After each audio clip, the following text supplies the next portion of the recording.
আছেন Arabinda Haldar sir. So please welcome Arabinda Haldar sir. হ্যাঁ, ধন্যবাদ স্যার। অনেক অনেক ধন্যবাদ আপনাকে আমাকে ইয়েস, থ্যাংক ইউ, ওয়েলকাম। ডেকে নেওয়ার জন্যে। নিশ্চয়ই ভালো আছেন, সত্যি খুব সুন্দর তিলাওয়াত করলেন। অনেক ধন্যবাদ স্যারকে। আমার পক্ষ থেকে সবাইকে আদাব ও নমস্কার জানিয়ে শুরু করছি সন্ধ্যাকালীন শুভ ওয়েবিনার গীতা পাঠের মধ্য দিয়ে। হরে কৃষ্ণ। জয় জয় শ্রী গুরুদেবাই নমো নমো। জয় জয় শ্রীমদ্ ভগবত গীতায় নমো নমো। ওম নমো ভগবতে বাসুদেবায়। সর্বকর্মফলং শ্রীকৃষ্ণর্পণমস্তু। অখণ্ডমণ্ডলাকারং ব্যাপ্তং যেন চরাচরং তৎপদম দর্শিতম যেন তস্मै শ্রীগুরবে নমো নমো। হে কৃষ্ণ করুণা সিন্ধু দীনবন্ধু জগৎপতে গোপেশ গোপিকা কান্ত রাধাকান্ত নমস্তুতে। তপ্ত কাঞ্চন গৌরাঙ্গী রাধে বৃন্দেবনেশ্বরী বৃষভানুসুতে দেবী প্রণমামি হরিপ্রিয়ে। নীলাচল নিবাসায় নিত্যাই পরমাত্মনে বলভদ্রং সুভদ্রাভং জগন্নাথাই তে নমো নমো। হরে কৃষ্ণ কৃষ্ণ কৃষ্ণ হরে হরে, হরে রাম রাম রাম হরে হরে। ওম শ্রী পরমাত্মনে নমো নমো। নবম অধ্যায় রাজবিদ্যা রাজগুহ্যযোগ থেকে আমি ২৬ নম্বর শ্লোক করছি আজ। পত্রম পুষ্পম ফলম তয়ম যামি ভক্তা প্রযুচ্ছতি ততহম ভক্ত ভুক্তপরিয়ুতম অস্বামী প্রযত আত্মনো।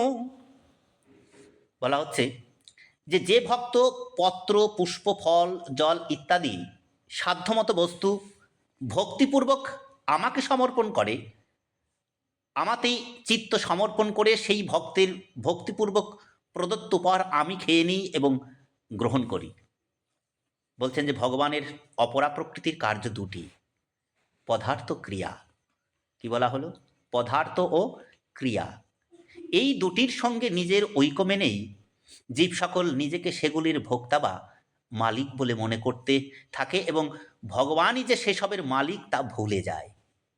এই ভুল দূর করার জন্যই ভগবান এখানে বলেছেন যে পত্র পুষ্প ফল ইত্যাদি যেসব সামগ্রী এবং ক্রিয়া তা সমস্তই আমাকে সমর্পণ করো, তাহলেই তুমি চিরকালের মতো জন্ম মৃত্যুর চক্র থেকেই মুক্ত হয়ে যাবে। দ্বিতীয়ত বলছেন যে দেবতাদের পূজায় বিধি নিয়ম এবং মন্ত্রাদির আবশ্যকতা হয়, কিন্তু জীবের সঙ্গে আমার তো সততই স্বাভাবিকভাবে আপনত্বের সম্পর্ক আছে, তাই আমাকে প্রাপ্তির জন্য কোনো বিধি নিয়মের প্রাধান্য নেই। যেমন ব্যাখ্যা দেওয়া হচ্ছে যে বালকের মাতৃকোলে যাওয়ার জন্য কোনো বিধিবিধানের প্রয়োজন নেই, সে নিজের আপনত্বর সম্পর্ককেই মায়ের কাছে যায়। তেমনি আমার প্রাপ্তির জন্য বিধি মন্ত্রাদির আবশ্যকতা নেই, শুধু আপনত্বের ধীর ভাবের প্রয়োজন।